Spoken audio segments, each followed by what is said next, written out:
ಸ್ನೇಹಿತರೆ welcome back. ನೀವು ನೋಡ್ತಿದ್ದೀರಾ ಜೈ ಮೋಟಿವೇಶನ್ ಸ್ಪೀಕರ್ ಯೂಟ್ಯೂಬ್ ಚಾನಲ್. ಇವತ್ತಿನ ಟಾಪಿಕ್ ಏನಂತ ಹೇಳಿದ್ರೆ ನೋಡಿ, ಜೀವನದಲ್ಲಿ ಎಲ್ರಿಗೂ ಕೂಡ ನಾವೆಲ್ಲ ದುಡಿತಾ ಇರೋದು, ಬದುಕ್ತಾ ಇರೋದು ಫೈನಲಿ ಒಂದು ನೆಮ್ಮದಿಗೋಸ್ಕರ. ಎಸ್ಸನ್ನು ಈಗ ನಮ್ಮ ಹತ್ರ ಸಿಕ್ಕಾಪಟ್ಟೆ ದುಡ್ಡು ಇರುತ್ತೆ, ಒಳ್ಳೆ ಮನೆ ಇರುತ್ತೆ, ಕೊಂಡ್ಕೊಳ್ಳುವಷ್ಟು ಎಲ್ಲ ಸಿರಿತನ ಇರುತ್ತೆ, ಕಾರ್ ಇರುತ್ತೆ, ಎಲ್ಲ ಇರುತ್ತೆ. ಬಟ್ ನೆಮ್ಮದಿ ಇಲ್ಲ ಅಂದರೆ ಆ ಬದುಕು ವ್ಯರ್ಥ ಅನಿಸ್ಬಿಡುತ್ತೆ.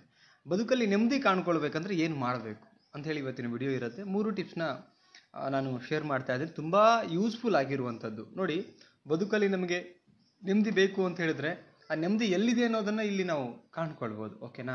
ವಿಡಿಯೋ ಕೊನೆ ತನಕ ನೋಡಿ. ಆ್ಯಂಡ್ ನೋಡಿದ ಮೇಲೆ ನಿಮಗೇನು ಅನಿಸುತ್ತೆ ಅದನ್ನು ಕಮೆಂಟ್ ಮಾಡಿ, ಲೈಕ್ ಮಾಡಿ. ಚಾನಲ್ಗೆ ಹೊಸಬರಾಗಿದ್ದರೆ ಸಬ್ಸ್ಕ್ರೈಬ್ ಮಾಡಿ, ಸಪೋರ್ಟ್ ಮಾಡಿ. ಓಕೆ, ಒಂದೊಂದೇ ಪಾಯಿಂಟ್ ನೋಡ್ತಾ ಹೋಗೋಣ. ಫಸ್ಟ್ ಪಾಯಿಂಟ್ ಏನು ಅಂತ ಹೇಳಿದ್ರೆ, ಒಳ್ಳೆಯದನ್ನು ಹುಡುಕೋದಕ್ಕಿಂತ ಇದ್ದಿದ್ರಲ್ಲೇ ಒಳ್ಳೆಯದನ್ನು ಕಾಣಬೇಕು. ಎಷ್ಟೋ ಜನ ಏನು ಮಾಡ್ತಾರೆ, ಒಳ್ಳೆಯದನ್ನು ಹುಡುಕ್ತಾ ಹೋಗ್ತಾರೆ. ಈಗ ನಿಮ್ಮ ಹತ್ರ ಏನಿದೆಯಲ್ಲ ಅದರಲ್ಲಿ ಏನು ಒಳ್ಳೇದಿದೆ ಅದನ್ನು ಹುಡುಕ್ತಾ ಹೋಗಿ. ಮನುಷ್ಯನಿಗೆ ನೀವೇನನ್ನ ನೋಡ್ತೀರೋ ಅದು ನಿಮ್ಮ ಯೋಚನೆಗೆ ಬರುತ್ತೆ. ಏನನ್ನ ನೋಡ್ತೀರೋ ಅದು ನಿಮಗೆ ಅಂಡರ್ಸ್ಟ್ಯಾಂಡ್ ಆಗುತ್ತೆ, ಅರ್ಥ ಆಗ್ತಾ ಹೋಗುತ್ತೆ. ಏನು ಅರ್ಥ ಆಗ್ತಾ ಹೋಗುತ್ತೆ ಹಾಗೆ ಯೋಚನೆಗಳು ಬಿಲ್ಡ್ ಆಗ್ತಾ ಹೋಗುತ್ತೆ. ಇದು ಒಂದಕ್ಕೊಂದು ಲಿಂಕ್ ಇರುವಂಥದ್ದು. ಹಾಗೇನೆ ಸೊ ಇಲ್ಲಿ ನೀವು ಏನು ನಿಮ್ಮ ಹತ್ರ ಇದೆಯಲ್ಲ, ವಸ್ತುಗಳಿರ್ಬೋದು, ಜನ ಇರ್ಬೋದು, ಅಥವಾ ನೀವು ಬದುಕುವಂಥ ರೀತಿ ಇರ್ಬೋದು, ಏನು ನಿಮ್ಮ ಹತ್ರ ಏನು ಗುಡ್ ಆ್ಯಂಡ್ ಬ್ಯಾಡ್ ಎರಡೂ ಇರುತ್ತೆ. ಬಟ್ ನೀವು ಥಿಂಕ್ ಮಾಡಬೇಕಾಗಿರೋದು, ನೀವು ನೋಡಬೇಕಾಗಿರೋದು ಓನ್ಲಿ ಗುಡ್ ಬಗ್ಗೆ. ಉದಾಹರಣೆ ನೋಡ್ಕೊಳ್ಳೋಣ. ಏನು ಅಂತ ಹೇಳಿದ್ರೆ, ಈಗ ನಿಮ್ಮ ಹತ್ರ ಆರೋಗ್ಯ ಚೆನ್ನಾಗಿದೆ ಅನ್ಕೊಳ್ಳೋಣ. ಈಗ ನೀವು ಇದರಲ್ಲಿ ಒಳ್ಳೆಯದೇನು ಹುಡುಕಬೇಕು ಅಂತ ಹೇಳಿದ್ರೆ, ಎಷ್ಟೋ ಜನಗಳಿಗೆ ಆರೋಗ್ಯ ಚೆನ್ನಾಗಿರಲ್ಲ.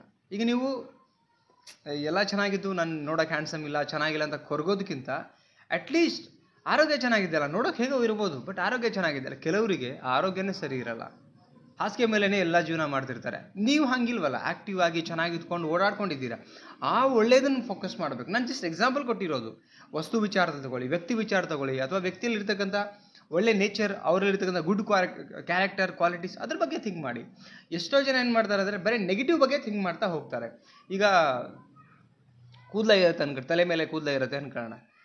ಈಗ ಕೂದಲ ನನ್ನ ಚೆನ್ನಾಗಿಲ್ಲ, ನೋಡೋಕ್ಕೆ ಕೂದಲ ಇದೆ, ಅದು ಚೆನ್ನಾಗಿಲ್ಲ ಅಂತ ನಾವು ಅಂದ್ಕೊಳ್ತೀವಿ. ಕೆಲವರು ಬಾಣಲಿ ಆಗಿರ್ತಾರೆ, ಅವ್ರೇನು ಮಾಡಬೇಕು? ಸೊ ನಮ್ಮದ್ರಲ್ಲಿ ಏನಿದೆ ಒಳ್ಳೇದು, ಅಥವಾ ನಮ್ಮದ್ರಲ್ಲಿ ಏನು ಉಳಿದೋಗಿದೆ ಅದರಲ್ಲಿ ಒಳ್ಳೇದು ಕಾಣ್ತಾ ಹೋಗ್ಬೇಕು. ಕೆಲವರಿಗೆ ಅದು ಕನಸಾಗಿರುತ್ತೆ ಲೈಫಲ್ಲಿ. ಸೊ ಆ ಕಾರಣಕ್ಕೆ ಆಲ್ಮೋಸ್ಟು ಒಳ್ಳೇದನ್ನು ಹುಡುಕ್ತಾ ಹೋಗಿ. ನಿಮಗೆ ಒಳ್ಳೇದೇ ಸಿಗುತ್ತೆ. ಒಳ್ಳೇದು ಹುಡುಕ್ತಾ ಹೋದಾಗ, ಒಳ್ಳೇದು ಸಿಕ್ಕಾಗ ನಿಮಗೆ ಪಾಸಿಟಿವ್ ರಿಸಲ್ಟ್ ಸಿಗ್ತಾ ಹೋಗುತ್ತೆ. ಪಾಸಿಟಿವ್ ಬಂದಾಗ ಮನಸ್ಸು ಖುಷಿಯಾಗಿರೋಕ್ಕೆ ಶುರು ಮಾಡುತ್ತೆ. ನೆಕ್ಸ್ಟ್ ಪಾಯಿಂಟ್ ಏನಂದರೆ, ಸರ್ವರ ಹಿತವನ್ನು ಬಯಸಬೇಕು. ಅಂದರೆ ಎಲ್ಲರೂ ಚೆನ್ನಾಗಿರ್ಬೇಕನ್ನೋದು ಬಯಸಬೇಕು. ಅದು ಫೀಲ್ ಮಾಡಿ ನೋಡಿ. ಬಟ್ ಎಕ್ಸ್ಪೆಕ್ಟೇಷನ್ ನೀವು ಮಾಡಿಕೊಡೋದು, ನನಗೆಲ್ಲರೂ ಬಯಸ್ಬಿಡ್ಬೇಕು, ಎಕ್ಸ್ಪೆಕ್ಟೇಷನ್ ನಿಮ್ಗೆ ಹರ್ಟ್ ಮಾಡುತ್ತೆ.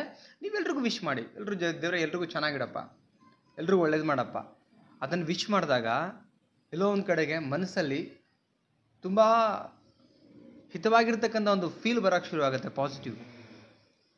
ಇನ್ನೊಬ್ರಿಗೆ ನಾವು ಒಳ್ಳೇದನ್ನು ಬಯಸ್ತೀವಲ್ಲ, ಸೊ ನಿಜವಾಗ್ಲೂ ಅಲ್ಲಿ ದೇವರು ನಮಗೆ ಪಾಸಿಟಿವ್ಲಿ ವೈಬ್ ಮಾಡ್ತಾನೆ, ವಿಶ್ ಮಾಡ್ತಾನೆ. ಕೆಟ್ಟದನ್ನು ಬಯಸಿದಾಗ, ಸೆಲ್ಫಿಶ್ನೆಸ್ ಆಗಿ ನಾವು ಥಿಂಕ್ ಮಾಡಿದಾಗ ನಮಗೆ ದೇವರು ಕೆಟ್ಟದ್ದು ಬಯಸ್ತಾನೆ. ಆ್ಯಂಡ್ ಯಾವುದೇ ರೀತಿ ವಿಶ್ ಅಂತೂ ಮಾಡೋಕ್ಕೆ ಸಾಧ್ಯನೇ ಇಲ್ಲ. ರೈಟ್, ನೆಕ್ಸ್ಟ್ ಪಾಯಿಂಟ್ ನೋಡೋಣ. ಏನಂತ ಹೇಳಿದ್ರೆ, ಪರಮ ಸತ್ಯವನ್ನು ಅರಿಯೋದು ಮನಕುಲದ ಅಂತಿಮ ಗುರಿಯೇ. ಪರಮ ಸತ್ಯವನ್ನು ಅರ್ಥ ಮಾಡ್ತಾ ಹೋಗಬೇಕು. ಅಂದರೆ ಪರಮ ಸತ್ಯ ಅಂತ ಹೇಳಿದ್ರೆ ಈ ಬದುಕಿನ ಫೈನಲ್ ಘಟ್ಟ ಏನು? ಈಗ ನೋಡಿ, ಬಾಲ್ಯ, ಪ್ರೌಢ, ಯೌವನ, ಆಮೇಲೆ ಮುಪ್ಪು ಬರುತ್ತೆ. ರೈಟ್, ಸೊ ಇದೆಲ್ಲನೂ ಕೂಡ ಪಾಸಾಗಿ ಹೋಗುವಂಥದ್ದು ಬದುಕಲ್ಲಿ.